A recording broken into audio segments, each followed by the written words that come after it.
વહેલી સવારે મારા બહુ જૂના 42 વર્ષના સંબંધવાળા મિત્ર એવા અહેમદભાઈ પટેલ સાહેબના દુઃખદ નિધનના સમાચાર મળ્યા। સ્વાભાવિક દુઃખ થાય। જે માણસ આખી જિંદગી પાર્ટી માટે ને પાર્ટી કાર્યકર્તાઓ માટે જીવ્યા, ખૂબ વફાદાર કહી શકાય એવા કોંગ્રેસ પાર્ટીના સૈનિક, ટ્રબલ શૂટર, ગમે ત્યારે અડધી રાત્રે પણ કોંગ્રેસને કોઈ તકલીફ પડે તો માણસ ગમે ત્યાંથી સોલ્વ કરીને બધી જ ગાડી પાટા ઉપર લઈ આવે એવા અહેમદભાઈની જે આજે ખોટ પડી એ ન પૂરાય એવી ખોટ છે, ઇરરિપેરેબલ ડેમેજ કહી શકાય। એટલું જ નહીં, દેશના રાજકારણ માટે એક એવો માણસ કે પબ્લિક લાઈફમાં પડ્યા છતાં સત્તાથી વિમુખ, ધાર્યું હોત તો દેશના રાષ્ટ્રપતિ થઈ શકત। ક્યારે છાપા કે ટીવી કે મીડિયા માટે કે મંત્રી માટે, પ્રધાનમંત્રીની પોસ્ટ હોય કે પ્રાઇમ મિનિસ્ટર કે પ્રેસિડેન્ટની પોસ્ટ માટે પણ ક્યારેય કોઈ ઈચ્છા વ્યક્ત નથી કરી। જાહેર જીવનમાં આવા વ્યક્તિત્વ બહુ ઓછા હોય છે। એવા અહેમદભાઈ પટેલને જેટલી દિલથી શ્રદ્ધાંજલિ આપીએ એટલી ઓછી પડે। હકીકતમાં અમને એનો ખભો હોવો જોઈએ, એના બદલે અમારે એને ખભો આપવો પડે એ બહુ દુઃખની વાત છે। એના દીકરા ફૈઝલને, બેન મુમતાઝ પટેલ સિદ્દીકીને પણ આશ્વાસનના શબ્દો ઓછા પડે। એમની ખોટ પૂરી એ ન પૂરાય એવી ખોટ એ પરિવારને પડી છે। એના કરતાં વધારે દેશને, કોંગ્રેસને એવા અહેમદભાઈ માટે જેટલા શબ્દો કહીએ એટલા ઓછા।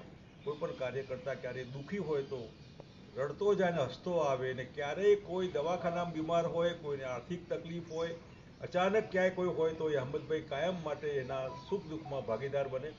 એવા માનવતાથી ભરપૂર કહી શકાય એવા અહેમદભાઈ આપણા વચ્ચે નથી, એનું દુઃખ બહુ સ્વાભાવિક છે। બાપુ, તમારી કોઈ બી યાદ જે અહેમદભાઈ સાથે જોડાયેલી? આજે એનો અવસર નથી, પણ હું અહેમદભાઈ 1977થી પાર્લામેન્ટમાં, એ પણ લોકસભાના સભ્ય ભરૂચમાંથી, હું હતો કપડવંજમાંથી। મારા એમના એટલા વ્યક્તિગત સંબંધો, એ વખતે હું ભરૂચ જાઉં તો અંકલેશ્વર એમના ઘેર જમતો ત્યાં જ સુઈ રહેતો, આવા સંબંધો। દિલ્હીમાં જવું તો દિલ્હીમાં 102 સાઉથ એવન્યુમાં એમનો ફ્લેટ હતો, હું નોર્થ એવન્યુમાં।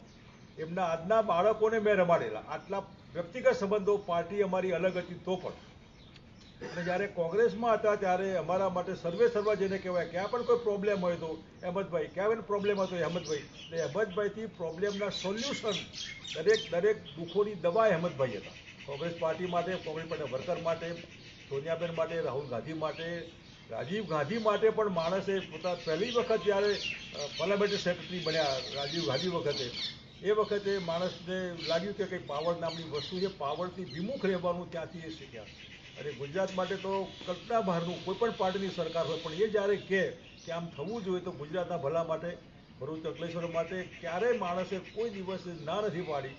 એવા હકારાત્મક વલણવાળા, જે રાજકીય પક્ષોથી પર, પ્રધાનમંત્રી સાથે પણ એમના સંબંધો, મારા બી હામે હતો તો પણ એમના વ્યક્તિગત સંબંધો, અને ક્યારેક કોઈ કામ હોય તો એમને કામ હોય જ નહીં, એમને પબ્લિકનું કામ હોય તો પણ માણસ ના ન પાડે। આવા બિલકુલ પોઝિટિવ વિચારસરણીવાળા માણસ એ બહુ ઓછા આવા લોકો જોયા છે, જે બધામાં હસતા મોઢે દુઃખી થઈને પણ માણસ ખબર ના પડવા દે કોઈને કે પોતે કેટલા દુઃખી છે।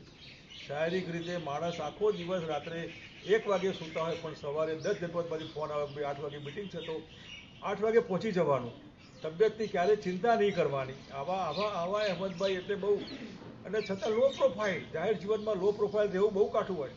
આવા લો પ્રોફાઇલવાળા જાહેર જીવનમાં પોલિટિશિયન મેં નહીં જોયા।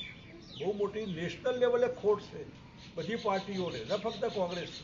આપણી કલ્પના બહારનું એમનું મેનેજમેન્ટ અને એમના પીઆરઓ જે હતો ને, એ ઇન્ટરનેશનલ લેવલે એમનો પીઆર, કોઈ પણ પૂરું ડેડ બોડી ક્યાંય પડ્યું હોય ને માની લો કે લઈ આવવું હોય તો અહેમદભાઈને વાત કરો એટલે બધું વ્યવસ્થિત રીતે એના ઘરમાં પહોંચી જાય। આટલા બધા આશીર્વાદ લોકોને એમને મળેલા।